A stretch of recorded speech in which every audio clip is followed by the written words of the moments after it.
What happens when an entire bank's high-security server crashes, and the only person who can fix it isn't a tech executive, but a 12-year-old black boy in a hoodie holding a cracked tablet?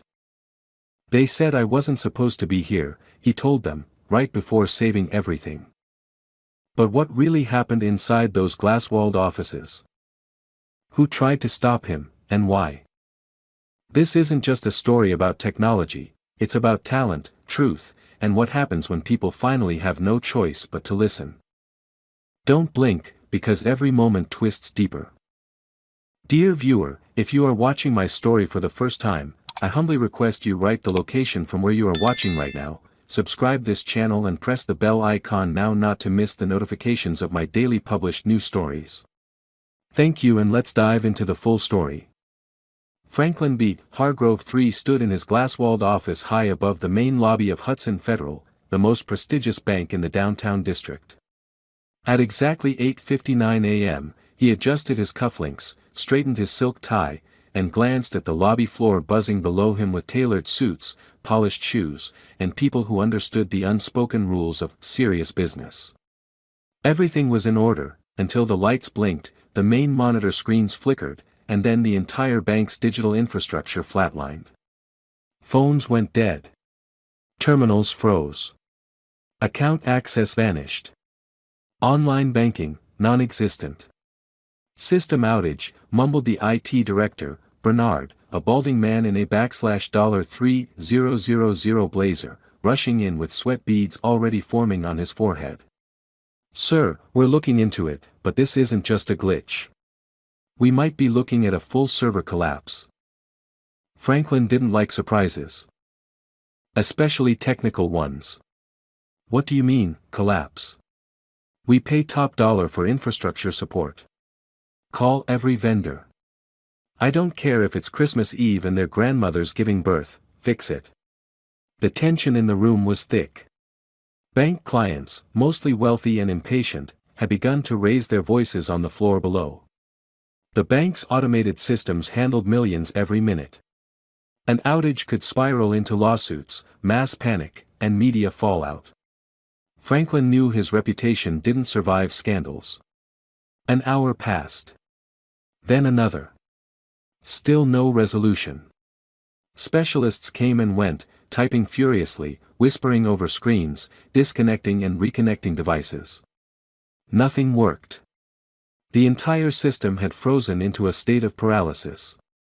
Panic was carefully hidden behind manic professionalism, but it was clear, nobody knew what they were doing. Outside, the morning sun pierced through the windows. And right through the revolving doors walked a boy. Just 4 feet and some inches tall, with baggy shorts, a faded, Howard University hoodie, and a confidence in his step that made the security guard momentarily pause. "TCH," scoffed Bernard from upstairs, peering over the glass balcony. "What's that little hood rat doing in here?" "Relax," said Franklin, who already felt on edge. "Probably lost. Or someone's kid." The boy didn't hesitate. He walked right up to the help desk, holding a small tablet under his arm and chewing a piece of gum like he owned the place. "Excuse me," he said to the receptionist, a woman named Diane, who blinked, confused. "I heard y'all got a server crash. I can help." Diane looked at him as if he'd offered to fly a plane. "Honey, this is a bank. This isn't one of those coding camps. You're sweet, but we have real professionals on it." He just smiled. "Tell Mr. Hargrove I can fix it." She laughed nervously. "Sweetie, Mr. Hargrove is very busy right now. Maybe try back when you're older." The boy leaned slightly on the counter. "I built my virtual machine at home when I was 9. Crashed the whole school district's firewall last year without even meaning to. And I reverse-engineered a closed-source app just for fun last week." Diane raised an eyebrow, unsure whether to call security or applaud. "That sounds very illegal." "I'm just saying. You want it fixed or not?" Upstairs, Franklin had already seen the interaction. He buzzed his assistant. "Get security. I don't want children distracting staff during a critical crisis." Down below, two uniformed guards approached the boy. "You need to leave now," one said firmly, hand on holster. "This is private property." The boy turned around slowly, unfazed. "I'm not trespassing. I just wanted to help. But hey, y'all, do you?" As they escorted him toward the exit, something strange happened. One of the remaining active monitors, long frozen on the Hudson login screen, suddenly blinked. Then flickered again. Then a diagnostic window opened up by itself. "What the?" Bernard gasped. "Who's running that? Is that an external IP?" The system ran a sweep, flashed a few lines of code, and then showed a message: "Nice server you got here. Want it back?" That's when the real panic set in. "No, no, no," Bernard muttered. "This is a breach. That's ransomware level messaging. Where is it coming from?" Franklin's eyes widened. "Cut off all connections now. Pull the plug if you have to. It's already isolated. This is internal." Below, the boy, now by the door, turned back. "Did you say ransomware?" Diane glanced back at the screen. "What's happening? Is that supposed to happen?" Franklin charged down the staircase, face red. "Stop that boy. You, what do you know about this?" The boy stopped, slowly turned around, and gave a small shrug. "I don't know. You sure you want to send me away, though?" Franklin squinted. "Who are you?" "Name's Malik. Malik Watson. I'm 12. Franklin huffed, hands on his hips, a mocking smile curling across his lips. "And you think you're going to fix a security breach in the central servers of a federally protected financial institution?" Malik looked him in the eye and said, without blinking, "Only if you ask nicely."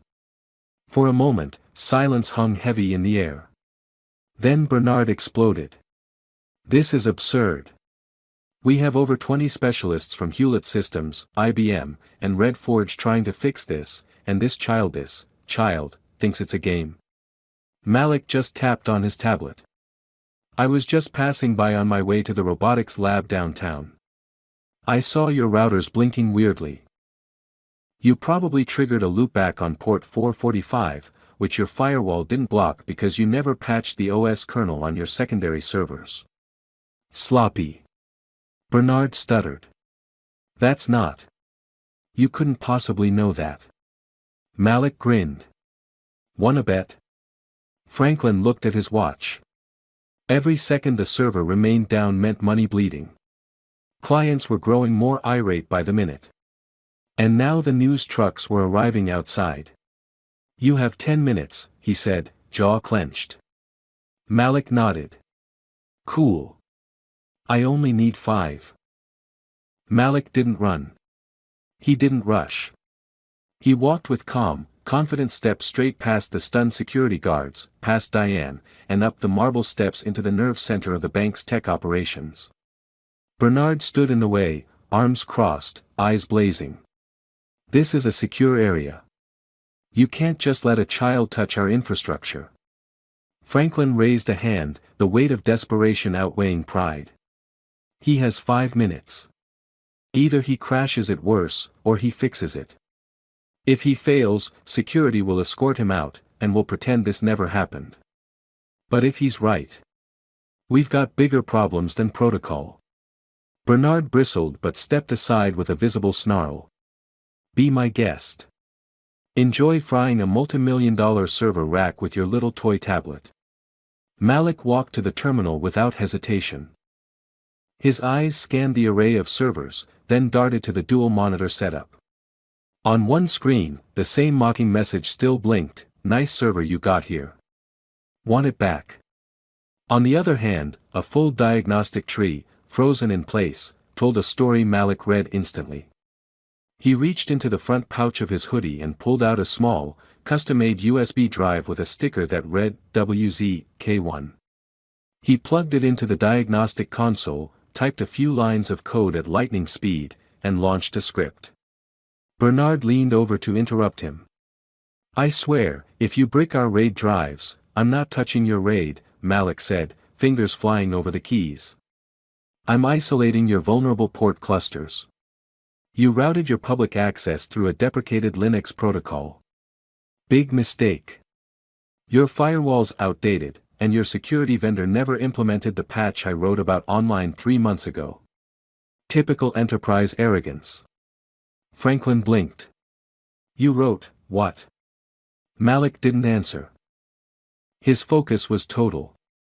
Within seconds, one of the frozen server status lights blinked green. Then another. And another. Bernard leaned closer, dumbfounded, as Malik launched a live penetration trace. He reversed the packet that had triggered the crash, identified its spoofed address, and rerouted the signal into a sandbox environment he created on his USB. He captured the malware without activating it. There, Malik said. Got the root hash. Now I can build an antidote script. He opened a terminal window and typed rapidly. He ran the secret command. The servers hummed. The lights turned green across the board.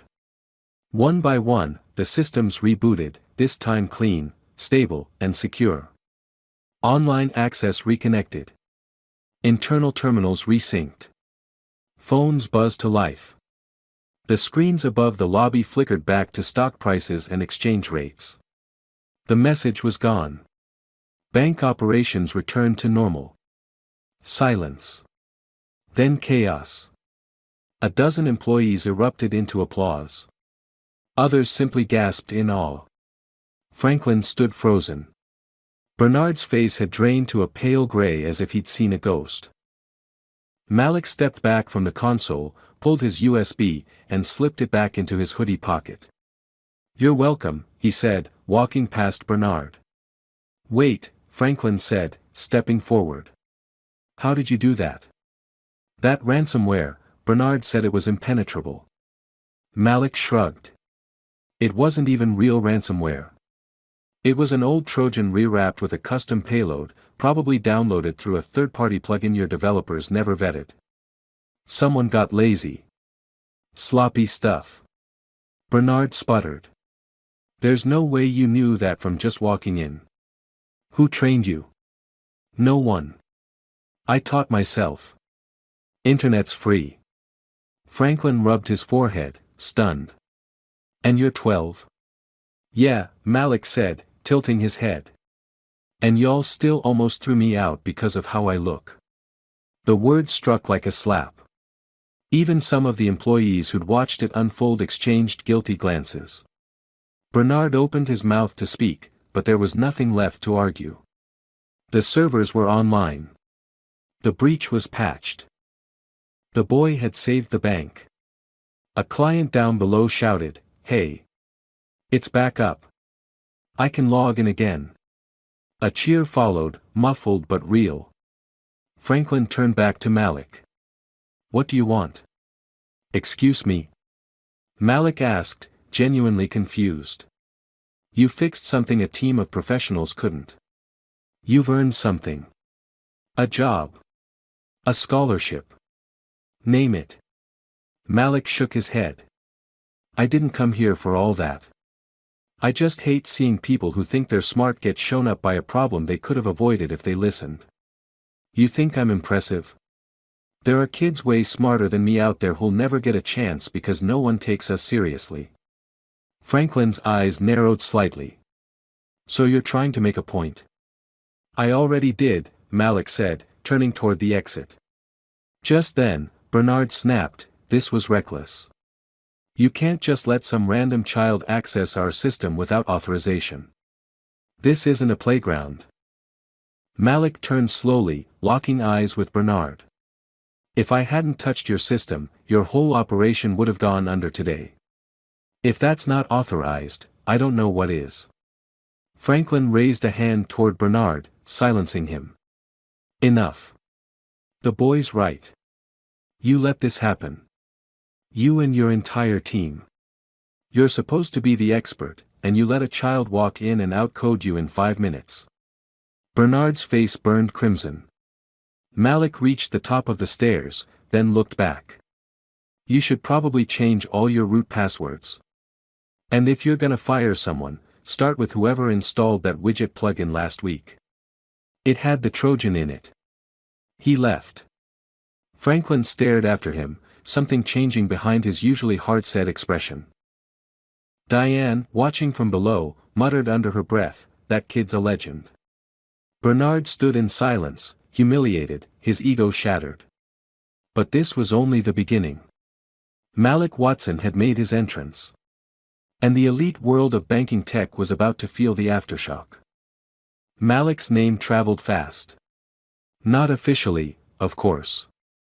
Hudson Federal couldn't very well send out a press release that a 12-year-old black kid saved them from a system-wide crash. That would expose just how vulnerable their infrastructure was, and how little their high-paid experts understood it.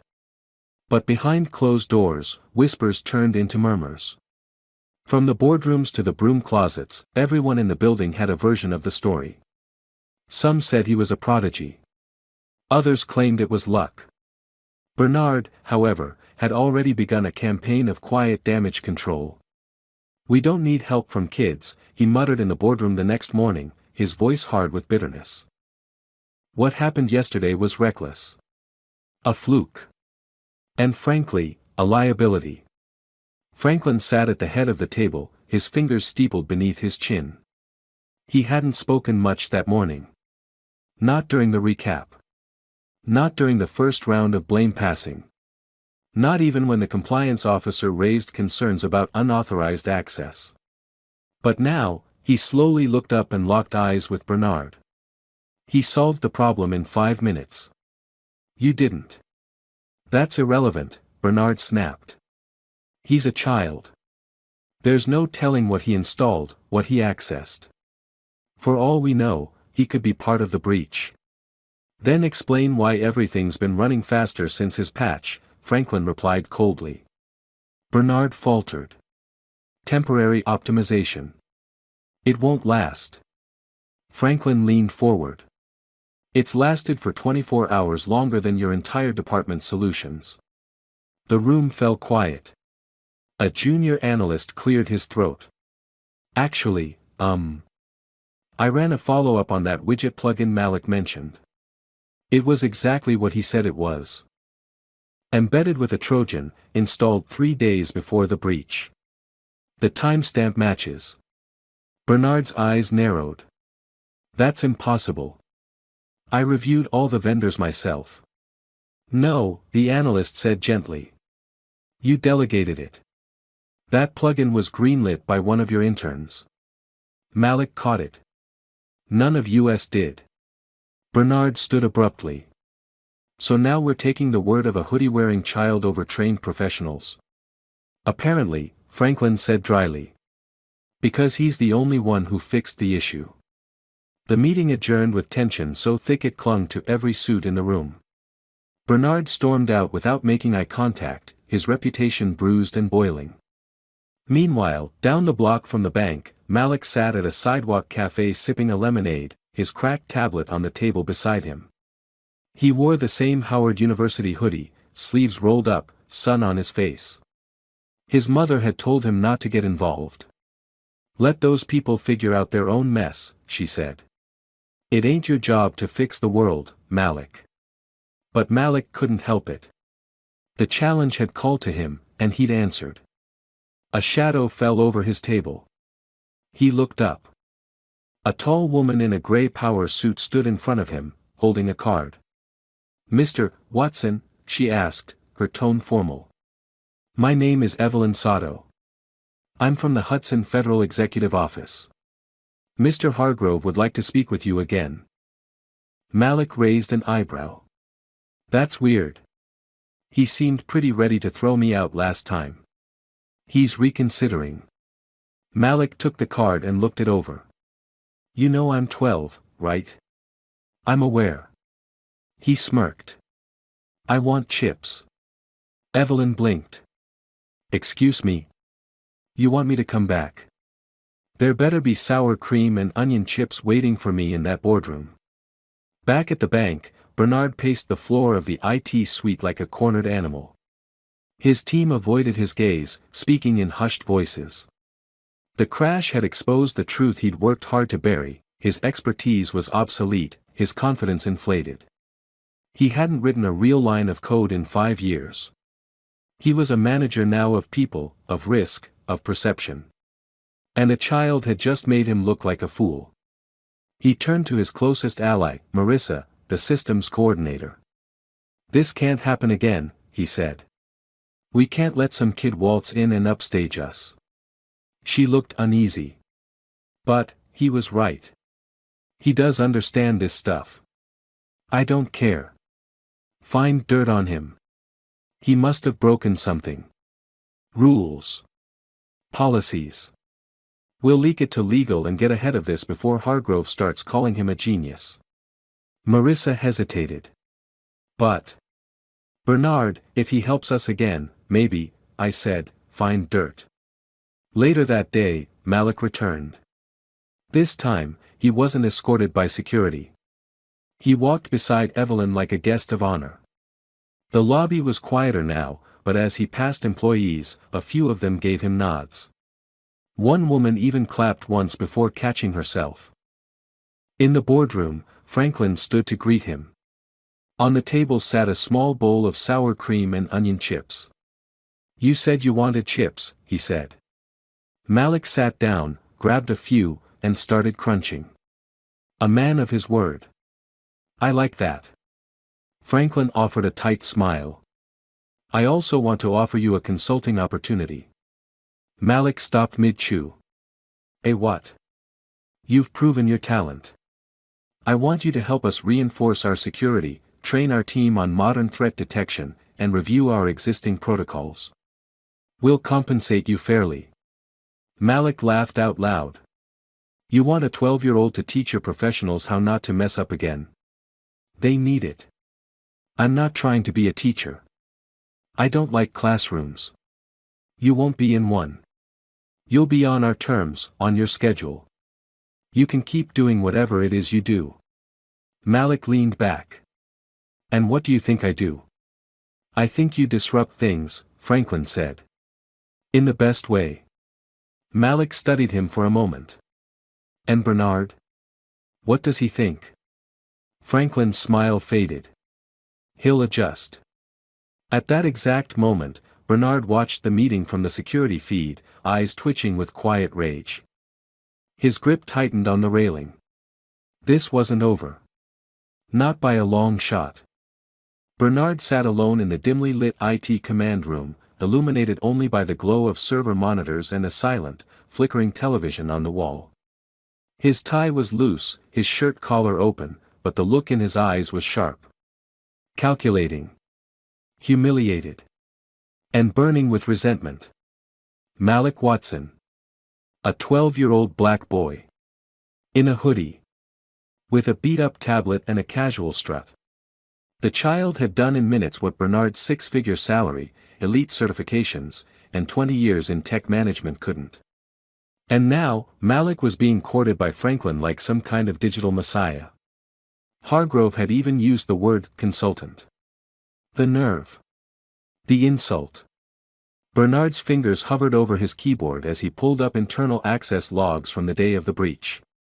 He wasn't looking for clues about the Trojan, that had been verified and eliminated, to everyone's relief.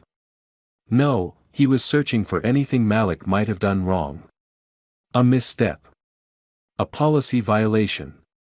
Anything that could be spun. Then he found it. A line in the access log that Malik's USB had temporarily created an isolated test environment on the bank's internal subnet.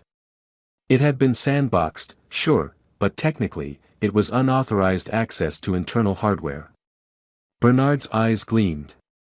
He opened a blank report, labeled it Unauthorized Device Protocol Breach, External Agent, and began typing feverishly. In his version of events, Malik wasn't a hero, he was a well-meaning but dangerously unqualified outsider who had, through sheer chance, done something that happened to work. But the risk he posed, Bernard insisted, could have compromised client data. A rogue script, even unintentionally, could have pulled account numbers, credentials, or internal protocols. He didn't intend to accuse Malik directly, not yet. Just enough to seed doubt in Hargrove's mind. Enough to paint the boy as unpredictable, unstable. He emailed the report to himself, encrypted it, and smiled. The game was on. Malik walked through the lobby again the next morning, this time greeted with smiles and nods of respect. Diane gave him a quiet fist bump as he passed her desk. The atmosphere had shifted. The same people who had once looked at him like he was a lost child now saw him as something else entirely, a prodigy, maybe even a savior. He entered the boardroom where Franklin was waiting, sleeves rolled up, looking over a stack of server diagrams. "Morning," Malik said, setting his tablet on the table and tossing a bag of snacks from his hoodie. Franklin nodded. "I had our systems team pull every log file from the breach. You were right about everything. Even the plugin source was compromised upstream. If we had ignored it for another hour, client data could have been leaked." "Yeah," Malik said, nonchalant. "I tried to tell the lady at the front desk. Nobody listens to kids, though." Franklin gave a wry smile. "They're listening now. Not all of them." As if summoned by Malik's words, Bernard walked in.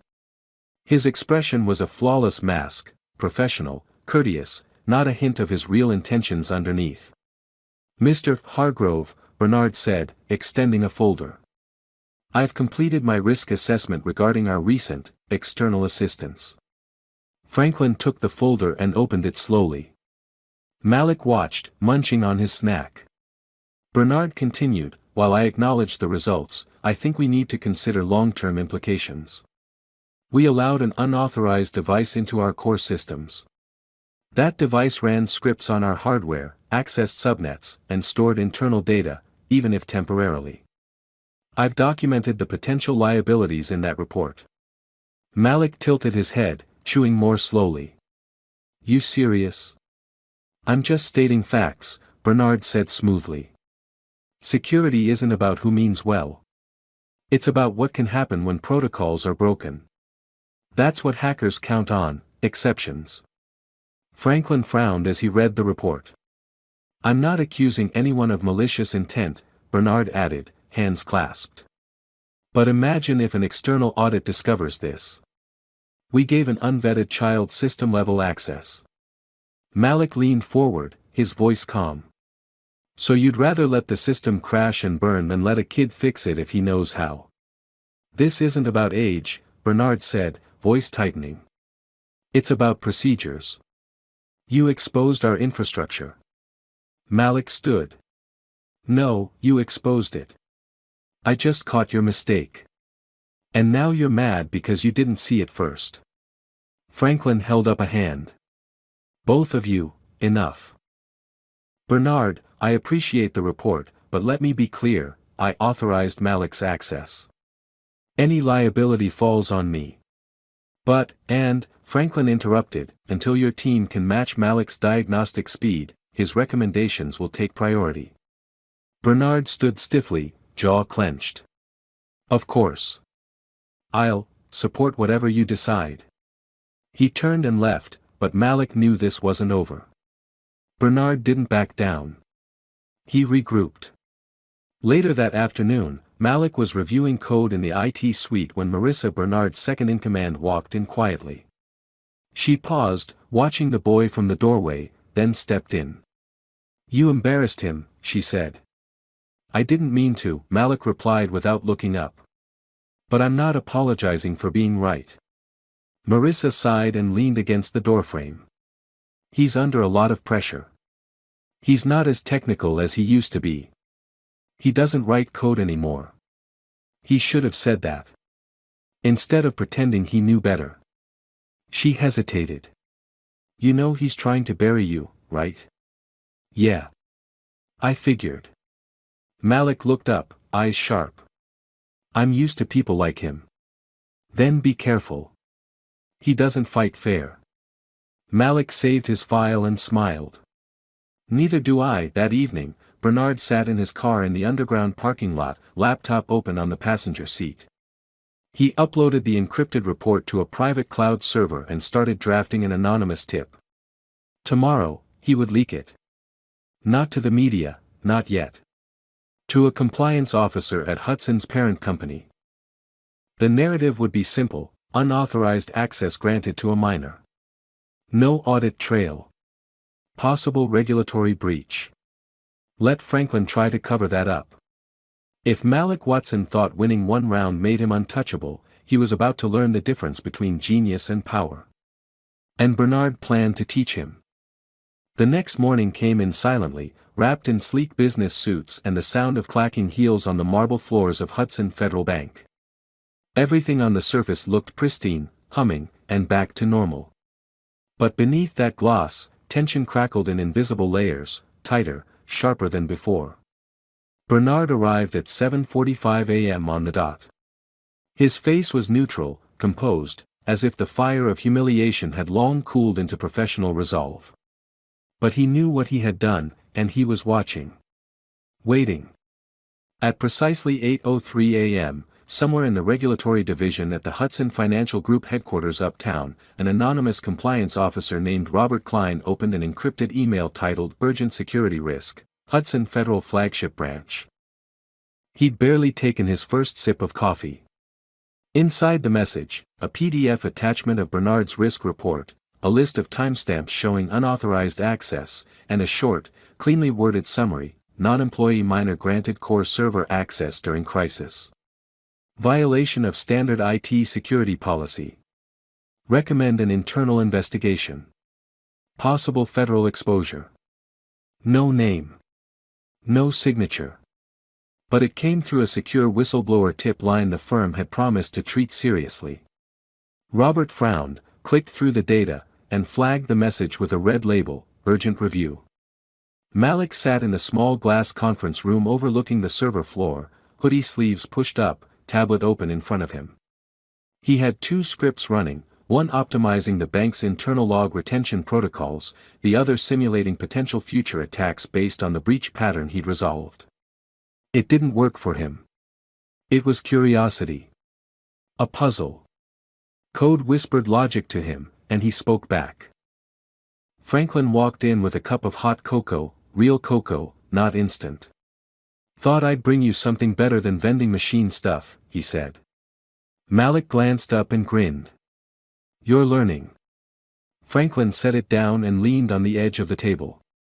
Our systems have been stable for 72 hours. Response time is faster than we've seen in 3 years. Yeah. I rewrote your packet prioritization protocols. You had a ton of bloat in your back-end APIs. Franklin didn't fully understand that, but he nodded like he did. We're preparing a formal offer. A mentorship program, built around you.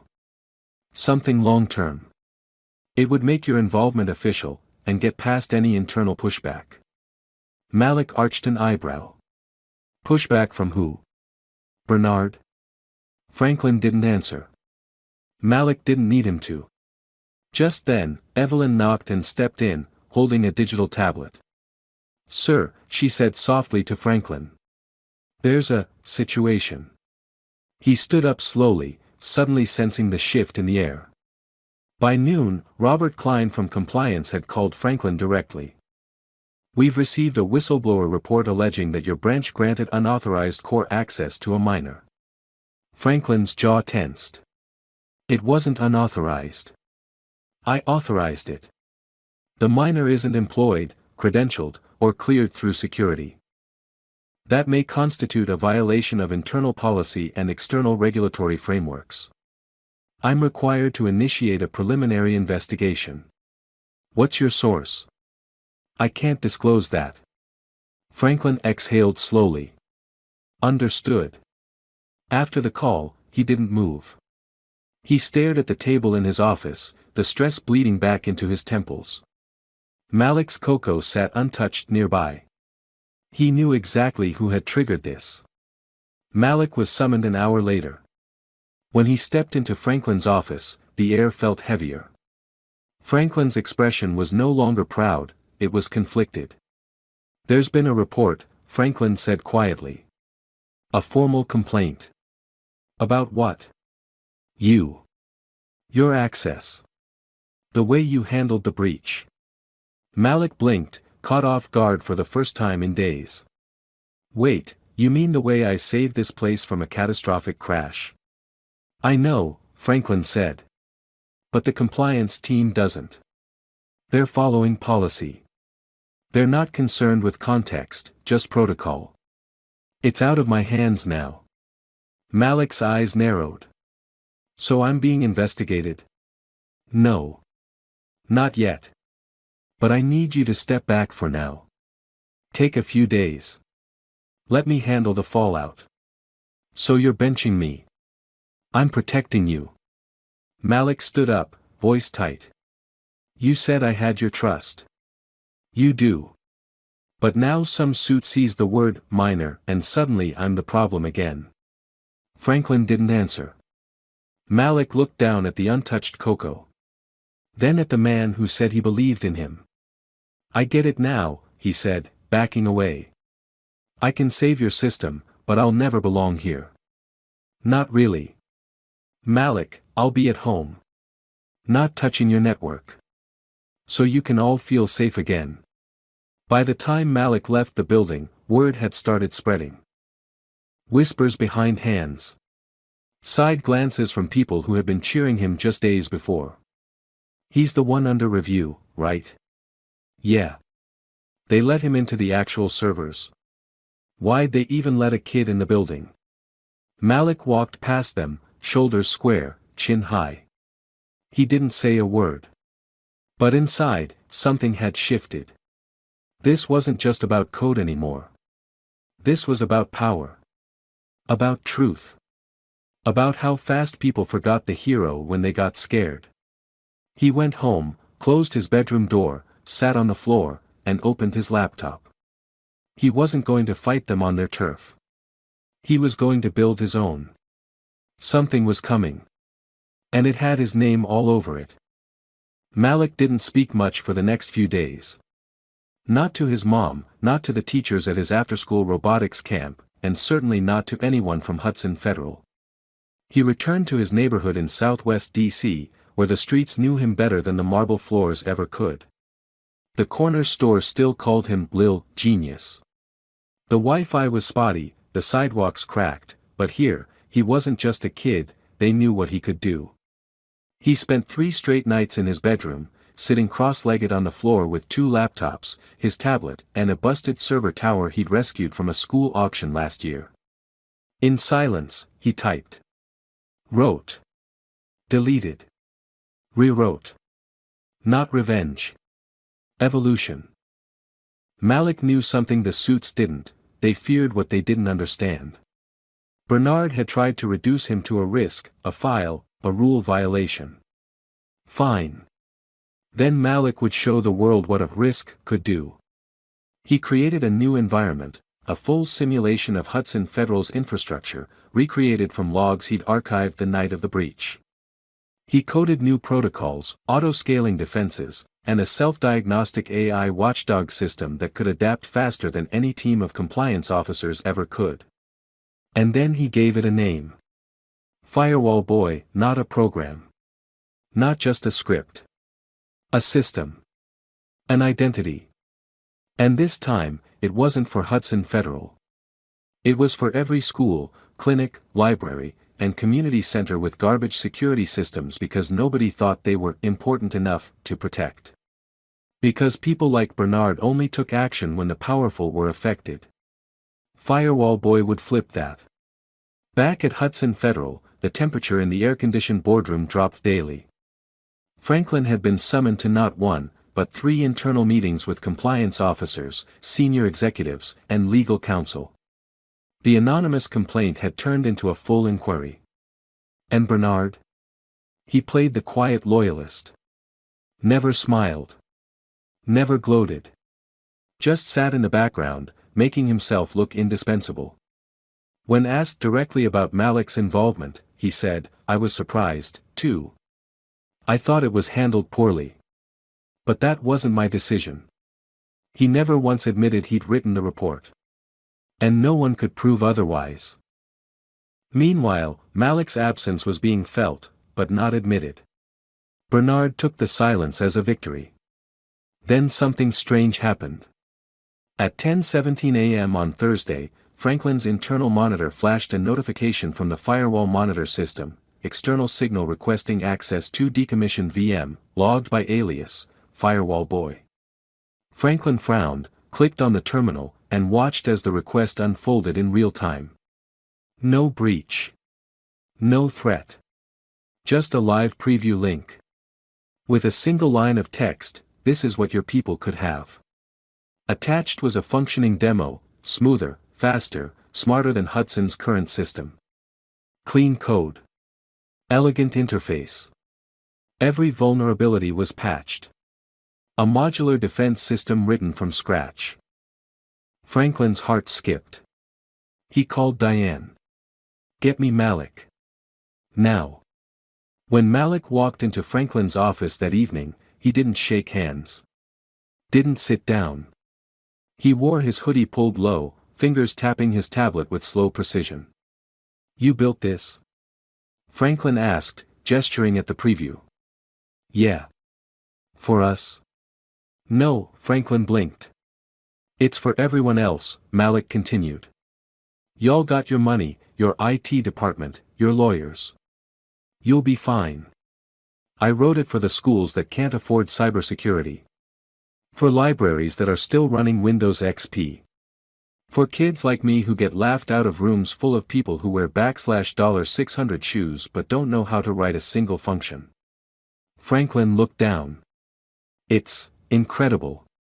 "Yeah, I know." He paused. Then added, "You can use it if you want. But you don't get to own it." Franklin met his eyes. "Malik, I want to help you take this further. I can connect you to partners, funding." "No," Malik said it calmly, with finality. "You don't get to steer this. Not after you benched me to protect a man who failed upward." Franklin's jaw tightened. Bernard's being moved. Corporations are quietly reassigning him to an off-site project. It's politics. But I get it now, what you've been saying all along. Malik stepped forward. Then listen to this. Stop telling kids they need to wait until they're older to matter. Stop pushing them out of rooms because their shoes don't match yours. You've got interns with Ivy League degrees who can't code a calculator, and you treat them like gods. But when someone who doesn't look the part walks in and saves your entire system, you flinch. Franklin didn't interrupt. He let the words hit. Malik continued. The difference between me and Bernard isn't age. It's accountability. I fixed the problem, and I owned it. He caused the problem, and he blamed it on a breach. That's who you protected. Franklin stood slowly. What do you want from me? Nothing, Malik said. Not anymore. He turned to leave. Malik, wait. Malik paused in the doorway. Franklin took a breath. At least let me fund Firewall Boy. Malik considered. Then said, you can donate. Anonymously. And then he left. The next day, Bernard's reassignment email went out company-wide, effective immediately. Bernard Wyatt will be taking on a new role in our West Coast Data Resiliency Project. No celebration. No farewell party. Just silence. And across the city, a website went live. www.firewallboy.org, http://www.firewallboy.org. On the front page, a sleek, animated demo of Malik's system, optimized for low-income schools, nonprofits, and small community organizations. No signups. No tracking. Just free code. Open source. For everyone. Social media found it fast. Who is Firewall Boy? Started trending within hours. Tech blogs picked it up. Then educators. The parents. Then the community leaders. And somewhere in a quiet room, Malik watched it all unfold, not smiling, not bragging. Just knowing he had finally built something no one could take away. This time, he didn't need permission. He'd already written himself in. It took less than 48 hours. By the time Monday morning hit, Firewall Boy had become more than just a clever website name. It had turned into a movement. The open-source security system Malik designed was already being downloaded and installed by school districts in Detroit, Memphis, and Oakland. Libraries in Baltimore and Atlanta were reporting massive improvements in their network stability. Even a clinic in rural Mississippi sent a message through the site's feedback page: "We've never had anything protect our systems this well. Whoever you are, thank you." But of course, whoever you are, didn't stay a mystery for long. It started with a local tech blogger named Drew Montrose. He'd seen the Firewall Boy source code posted on GitHub and couldn't believe the structure. Clean. Powerful. Obvious genius.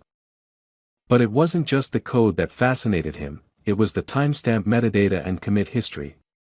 In every update, tucked neatly into the footer of each log, was a tiny recurring author tag, MWatson12. Montrose followed the digital breadcrumb trail until he hit a low-traffic forum where Malik had posted advice about router spoofing months ago, casually solving problems others twice his age couldn't wrap their heads around. The story broke on his blog: "Firewall Boy is 12 years old, and he's already a better coder than you." Within hours, it hit Hacker News. Then Reddit. Then Twitter.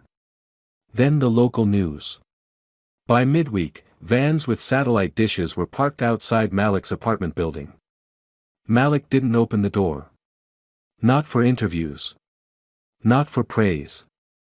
Not even for a man from a well-known Silicon Valley firm who offered to mentor him in exchange for exclusive commercial rights to his source code. "I don't need mentorship from people who wouldn't even let me in the building a month ago," Malik told him flatly. But his mom did answer the door once. She stood in the hallway, arms folded in a plain t-shirt and headscarf, as a reporter from a major network tried to sell her on a story that will inspire millions. "Inspire?" she asked. "You want to film him like he's some kind of charity miracle? You want the 'look what this poor little black child did with just a broken tablet' angle, don't you?" "And no," the reporter stammered. "We just want to celebrate him." "Celebrate him when he's not fixing your mess," she said, shutting the door gently. Inside, Malik was at his desk, headphones on, eyes locked on his screen. Not coding, reading. Hundreds of messages had poured in through the Firewall Boy site. Kids from Nigeria. Coders from India. A retired teacher in Chicago. They weren't just asking for help, they were offering support, ideas, code improvements. Firewall Boy wasn't just a tool anymore. It was a community. And Malik knew what came next. Meanwhile, back at Hudson Federal, Franklin was doing damage control, not because of Malik, but because the media was circling. The blog post had included a line about the unnamed financial institution that initially rejected Firewall Boy's help and then allegedly subjected him to compliance threats. It was vague enough to avoid lawsuits, but specific enough that anyone who worked in finance knew exactly which bank it referred to. A senior VP from corporate legal paid Franklin a visit. "Did you really allow a minor to access core systems?" Franklin replied with cool precision. "He identified and patched a zero-day exploit that none of our engineers could isolate. He reversed ransomware in 5 minutes. That's not what I asked." "Yes. I allowed him in. He saved us." The VP stared. "You realize if this goes further, we may have to issue a public statement. Distance ourselves." Franklin didn't blink. "Then do it. I already did my job." He did his. "The rest is yours." He waited for a reply, but the VP just turned and left. No thanks. No acknowledgement. Just fear. The system protected itself first. At home, Malik was thinking differently. This wasn't about firewalls anymore. It was about the doorways. The ones that were locked shut from the inside. The ones with rules about who got to walk through. The ones he'd broken open. He reopened the Firewall Boy codebase. Added a new section, Mentorship Module. It wasn't just protection now. It was education. Training materials. Walkthroughs. Simulators. A sandboxed playground for kids who'd never seen the inside of a coding bootcamp, but had the mind for it. And it was written by Malik, in his own voice, not sanitized tech talk. If you're reading this, you're already ahead. They told me I was too young. They told me I was out of place. They didn't listen until it was too late.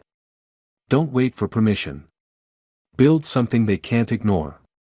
He hit publish. The site crashed under traffic within minutes. The next day, Franklin received a final message through an encrypted email. No greeting. No sign-off.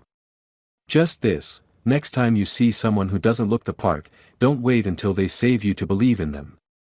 He read it 3 times before closing his laptop.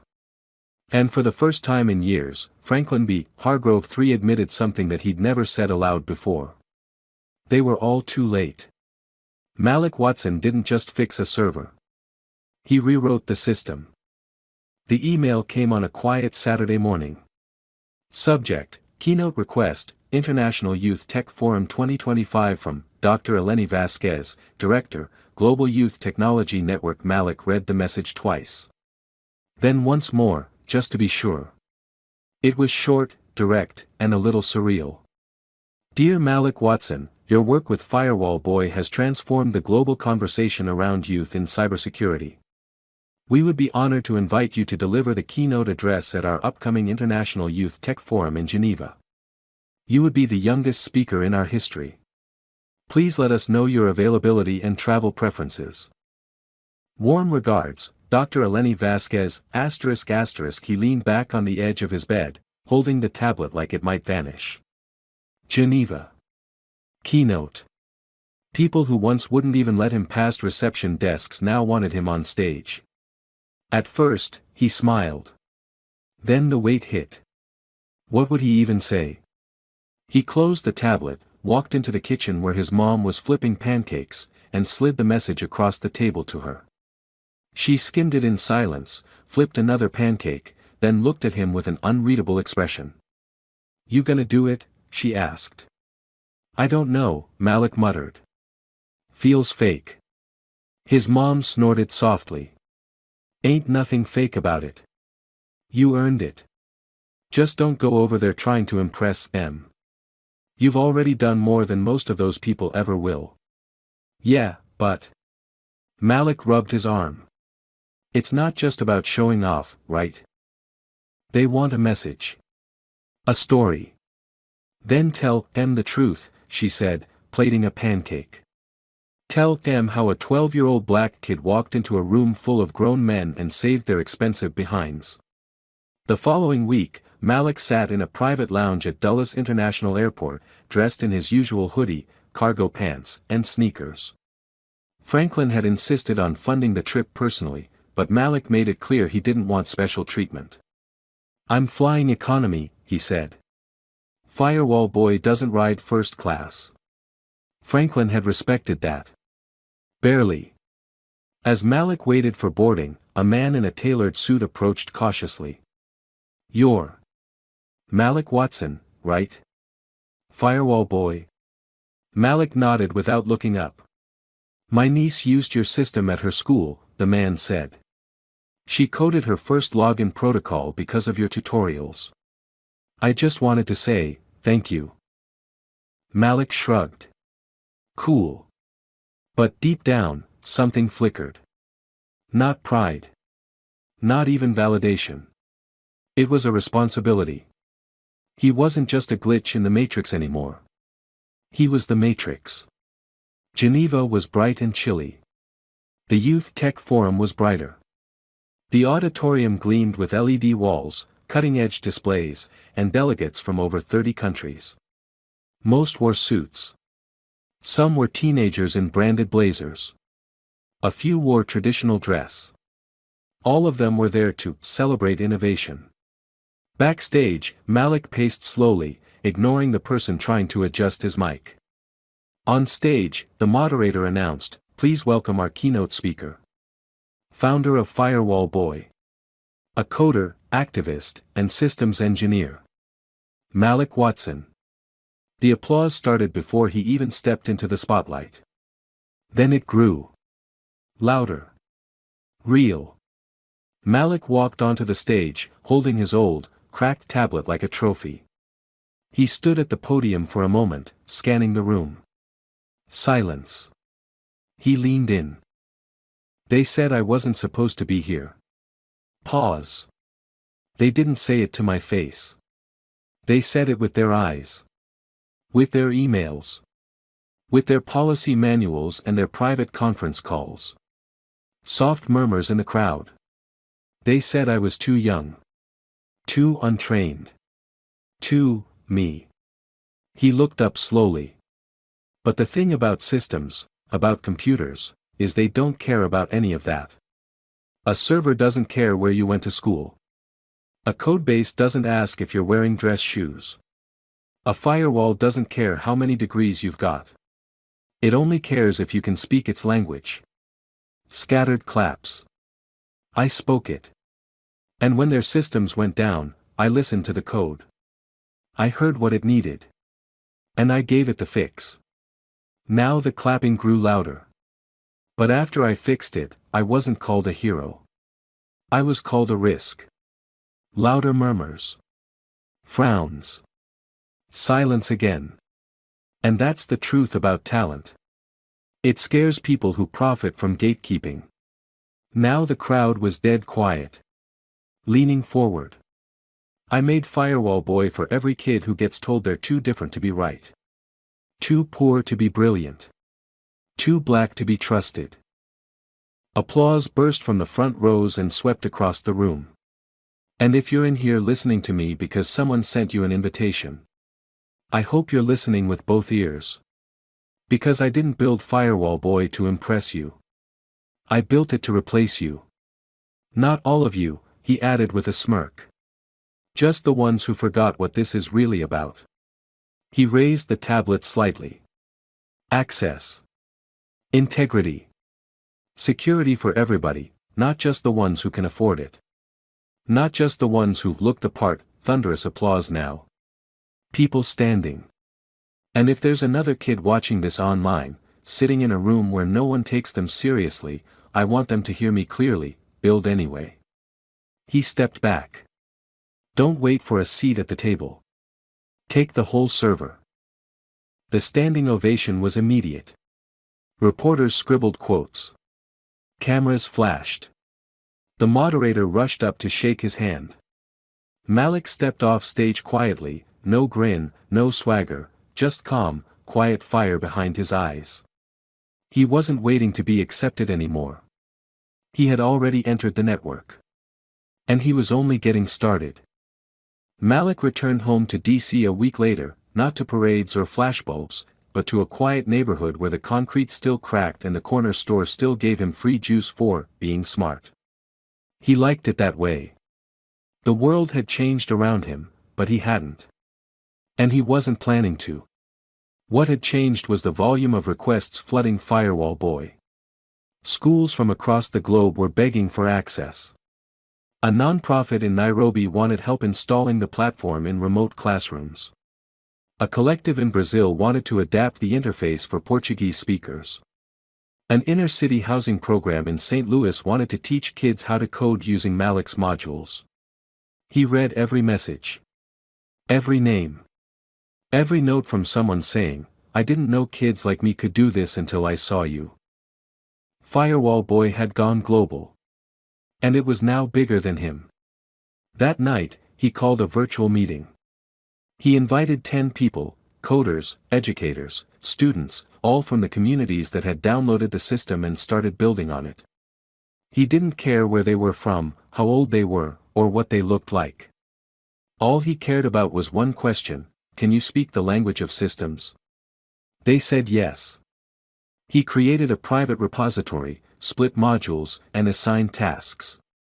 They became the core team, ***, the update crew ***. Together, they would maintain the platform, expand it, and ensure it stayed free, clean, and out of reach from greedy hands looking to brand it and sell it back to the people it was meant to protect. Firewall Boy was now an ecosystem. Meanwhile, back at Hudson Federal, Bernard's quiet reassignment had turned out to be less of a demotion and more of a freeze-out. His West Coast Data Resiliency Project was a fancy way of saying, we're pushing you out without admitting fault. His days were filled with ghost meetings and pointless reports. He still wore the suits, still carried the weight of his former status, but no one answered his emails with urgency anymore. One afternoon, alone in a satellite office in San Jose, he typed Malik's name into a search bar, just to see how far the story had gone. The results punched him in the chest. Firewall Boy, the 12-year-old who rewired the world, why a kid from DC out-coded the entire cybersecurity industry from hoodie to hero, Malik Watson's unstoppable rise, and there, in a tech magazine once known for praising men like Bernard, was a full-page spread on Malik, sitting on a folding chair in a school gym, hoodie up, surrounded by kids learning to code off second-hand tablets. Bernard closed the page with trembling hands. He'd lost. Not just to Malik. To the truth. Franklin, on the other hand, had changed. He spoke less in board meetings and listened more. He started attending youth innovation conferences, quietly, in the back rows. He donated anonymously to community tech labs in the Southeast and even offered firewall consulting help to small schools pro bono. He never once claimed credit. He didn't need to. He knew his role now, to get out of the way. One day, he received a package at his office. No return address. Inside, a framed photo of the original system console Malik had fixed during the crash. It had been digitally edited to include a small tag on the bottom left corner. Root access granted, M. Watson 12, taped to the back of the frame was a sticky note. Systems don't crash when you build them right. Then came the award nominations. Malik was shortlisted for the International Young Innovator Prize, the Digital Freedom Medal, and the Open Source Humanitarian Award. He declined the first two. Accepted the third, on behalf of every kid who coded something brilliant and got told to sit down and be quiet. He still lived in the same apartment. Still wore the same hoodie. Still fixed broken Wi-Fi at the local rec center after school. But everything else had evolved. The tech world started calling what Malik did, the Watson model. Not because it was a product, but because it was a principle, talent without barriers. Genius without permission. Systems with integrity, ***. In a quiet moment, a year after the crash that started it all, Malik sat alone in his room. The lights were off. His monitors glowed softly.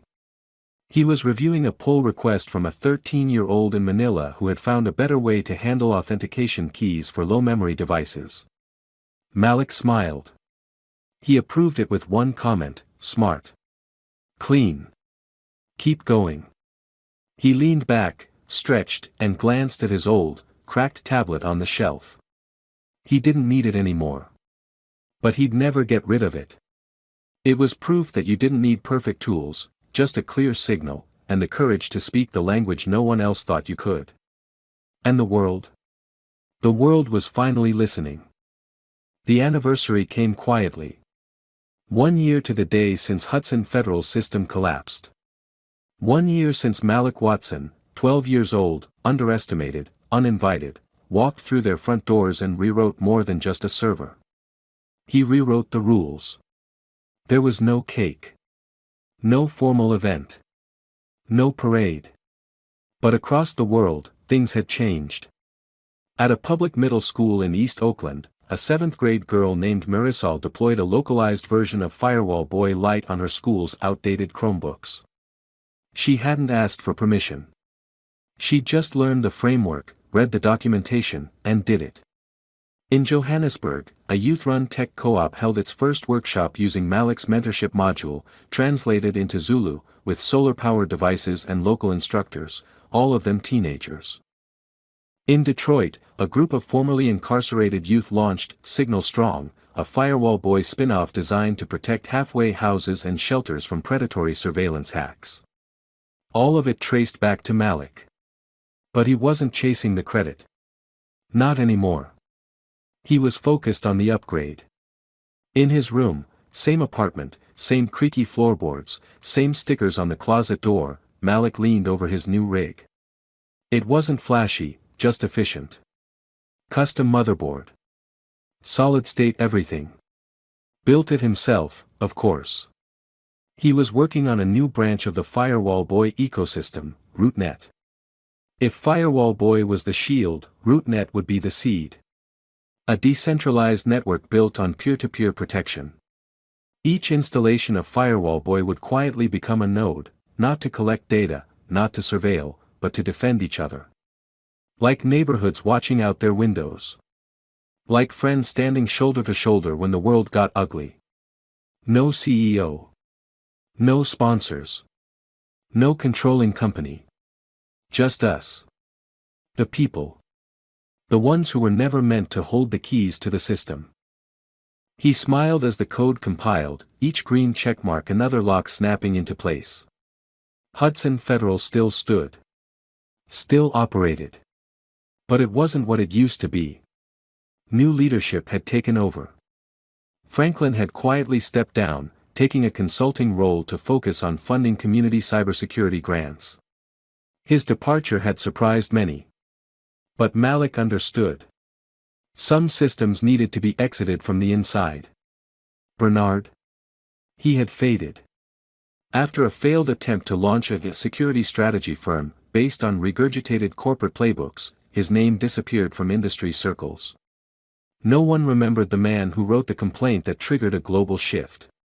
But they all remembered the boy who fixed what he never broke. A new email pinged Malik's inbox. From *mayor@dc.gov, mail to mayor@dc.gov, subject * recognition ceremony, office of the mayor. It read.